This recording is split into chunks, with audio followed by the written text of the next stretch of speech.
Now, the euro's survival is about to be determined as European leaders gather for a key summit later on Thursday. They'll examine proposals from the French and German leaders which could radically change how the eurozone works. Well, strict budget discipline and a common corporation tax for the 17 single currency members are among the priorities. Chancellor Merkel and President Sarkozy are seeking to revise the 2009 Lisbon Treaty, which restructured the way the entire EU works. Britain's threatening to veto anything which might damage London's financial sector. The EU's already on watch for further credit downgrades if leaders don't act decisively in the next 48 hours. Well, to put this into perspective for us is the man behind two of Belgium's leading business magazines and author of The End of the Euro, Johan van Overtveldt. He's in Brussels for us. Let's cross over to him now. Mr. Overtveldt, many thanks for joining us here on RT. There is a sense of urgency, isn't there, to this summit, a real do-or-die moment for the euro. How likely is it that a definitive solution, though, will be found within 48 hours?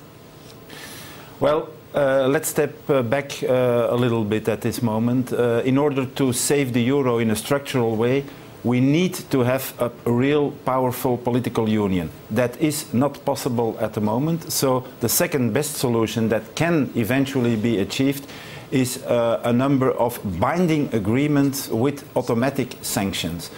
There seems to be a lot of problem with achieving that also. One of the items being discussed now, of course, is budgetary rules.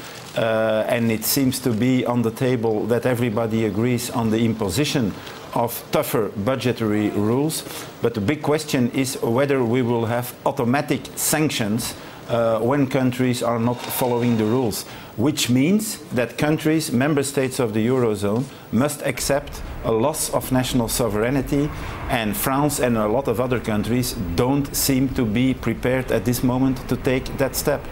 Well, let's talk about those budgetary rules and sovereignty. Germany and France, they want tighter fiscal policy, policing rather, across the EU, as you've been saying, with more rigid budget controls. But really, how practical is that across 27 diverse countries? Well, you mentioned 27 countries. There is a lot of discussion going on at the moment also whether we should try to achieve this kind of agreement between the 27 countries of the European Union or only between the 17 countries that are part of the Eurozone. Now, it is quite obvious for me that when you take the option of going for an agreement among the 17 countries, you risk a stigma or a kind of separation in the European Union, and you might end up with a kind of package for the Eurozone, splitting the European Union in two. So this is really very a difficult situation we're in. At the end of the day, as far as next week is concerned, my judgment is that everything will depend on the way in which the European Central Bank will react to the political agreement that will or will not be reached by the weekend. Just moving away from the ECB for now, but any solution is going to be a painful for someone in the bloc, that tiered solution that you were talking about there. Since Britain's ready with its veto if any treaty changes are made that could impinge on the City of London particularly, won't that derail any firm action? Yes, of course. That's already very clear that that is a major obstacle to come to an agreement on a lot of other things. So the basic issue is that in order to save the euro, you need all these member countries and eventually all the European member countries to be prepared to give in on some aspects of national sovereignty. That is the basic question that is running through every sub-question that is being put on the table. And the answer to the question of whether one is prepared to give up on national sovereignty seems to be a quite clear no. And what do you think are the other chances of other struggling states within the Eurozone to follow down the path that Greece and Italy have led, which countries now being led essentially by technocrats answerable to Brussels? Well, let's be very clear about it. If by the weekend there is no agreement on how we should go forward, or the agreement is very vague or not detailed enough, the markets will interpret that kind of result as more or less the end of the road for the euro.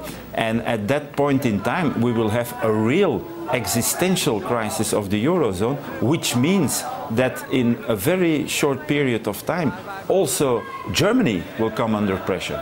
Well, let's talk about the worst case scenario here with this busy weekend coming up with all these key decisions to be made.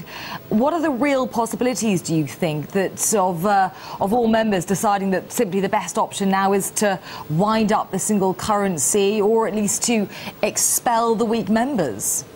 Yeah, well, I don't think we will come to that. What is my projection of what will happen with respect to this summit is that there will be a kind of agreement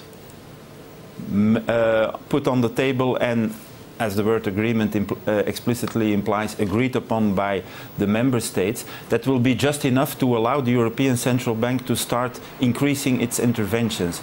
That is only a question of gaining some time. So then the question becomes whether the politicians will be able to take up their responsibilities while the European Central Bank keeps the bond markets at bay. And that all depends then again on the intensity of the way in which the markets will react on Monday or during next week on the agreement that should follow this summit meeting. Okay, a busy weekend ahead. Johan van Overtveldt, many thanks for those thoughts from Brussels.